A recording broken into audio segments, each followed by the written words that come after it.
ఇది కేవలం సమాచారంగా మాత్రమే భావించండి. వైద్య నిపుణులను సంప్రదించండి. అంటే ఫుడ్ ఫర్ యూ అంటారు కదా, నిజంగా మనం ఎలా కస్టమైజ్ చేసుకోవచ్చని. ఎక్కువ కాస్ట్లీగా లేకుండా మన డైట్ ప్లాన్, ఎందుకంటే డైట్ అనగానే జీడిపప్పులు, ఇంకా లేకపోతే వాల్నట్స్, ఇంకా ఎగ్జాటిక్ నట్స్, ఎక్కడ దొరకని కినువాలు, ఇవి పెట్టుకుంటూ కూర్చుంటే చాలా మందికి ఇబ్బంది, ఎక్స్పెన్సివ్ అయిపోతుంది. సో ఏం చేసుకోవచ్చు అంటారు? ఇట్స్ కాల్ లో బడ్జెట్ ప్లాన్. అవును, డైట్ అనేది లో బడ్జెట్లో ప్రతి పీపుల్ తినాలి. అవును. సో నేనేమంటానంటే భారతదేశంలో దొరికే ప్రతి ఒక్క ఫుడ్ మనకు అనుకూలంగా పండేటివే. సింపుల్, అంతా మనం కాస్ట్లీకి వెళ్ళాల్సిన అవసరం లేదు. Our peanuts are equal to బాదం, పల్లీలు ఈక్వల్ టు బాదం తినొచ్చు. సో డైలీ వార్లో మీకు చాలా తక్కువ ఖర్చులో చాలా తక్కువ బడ్జెట్లో మీకు డైట్ కావాలి అనుకుంటే, again I'm telling go with seasonal. Right, seasonal. For example banana వస్తుంది, ఇట్స్ గుడ్, డైలీ 2 తీసుకోవచ్చు మీరు డైట్లో ఉన్నా కూడా. అండ్ సెకండ్ వచ్చేసి పచ్చి కొబ్బరి, ఇట్స్ వెరీ ఈజీ. ఒక్క కొబ్బరి తెచ్చుకున్నామంటే 2-3 డేస్ వీకెండ్. ఒక కొబ్బరికాయ 25 to 30 రూపీస్ కంటే ఎక్కువ ఉండదు. అండ్ సెకండ్, బాడీ డిటాక్స్ కావాలి అనుకుంటే ప్రజెంట్ సీజన్లో దొరికేది కొత్తిమీర అండ్ కరివేపాకు. ప్రజెంట్ ఇప్పుడు మనం మాట్లాడుతున్న టైంలో దీన్ని డిటాక్సిఫికేషన్ చేయడానికి బాడీకి చాలా యూజ్ అవుతాయి. చక్కగా గ్రైండ్ చేసేసి, ఒకవేళ కెమికల్ చాలా యాడ్ అవుతుంది అనుకుంటే కొంచెం వేడి నీళ్ళలో ఉంచి తీసేసి దాన్ని గ్రైండ్ చేసేసి కొంచెం లెమన్ జింజర్ యాడ్ చేసేసి వాటర్ తీసుకున్నామంటే మంచి ఐరన్, మంచి కాల్షియం, మంచి పొటాషియం మనకు వస్తుంది. ఇది కూడా తక్కువ ఖర్చులోనే అవుతుంది.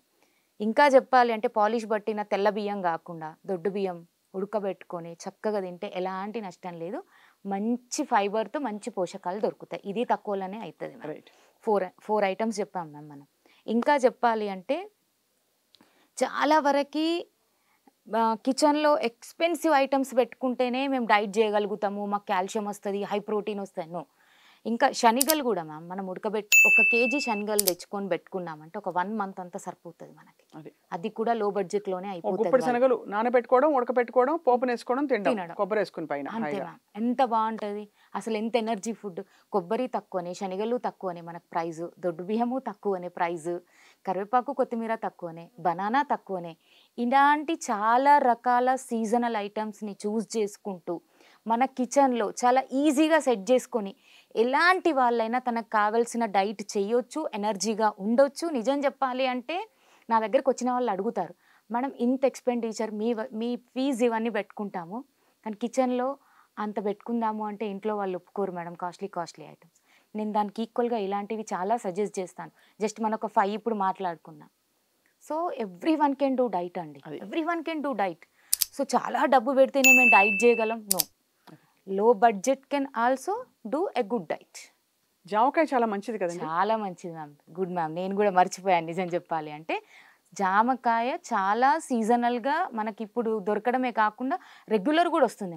అది కూడా చాలా తక్కువ పడుతుంది కాస్ట్. కేజీ తెచ్చుకున్నామంటే 2-3 డేస్ తినొచ్చు మనం. మంచి జామకాయ, ఒక బనానా వెయిట్ లాస్ కి తోడ్పడుతుంటారు. చాలా హై ఫైబర్ ఉంటుంది కదా మ్యామ్, చాలా చాలా తోడ్పడుతుంది. ఈవెన్ డయాబెటిక్ కూడా చాలా మంచిది. దీప్తి గారు, వన్స్ అగైన్ మన ఫుడ్ తో మనం ఎలా స్నేహం చేయొచ్చో మీరు నిరూపించి చూపించారు. చుట్టూ ఉండే పరిసరాల్లోనే సింపుల్ ఫుడ్స్ తో ఆరోగ్యాన్ని మనం చక్కబెట్టుకోవచ్చు చెప్పి. థ్యాంక్ యూ సో మచ్ అండి. మళ్ళీ కలుద్దాం. నమస్తే.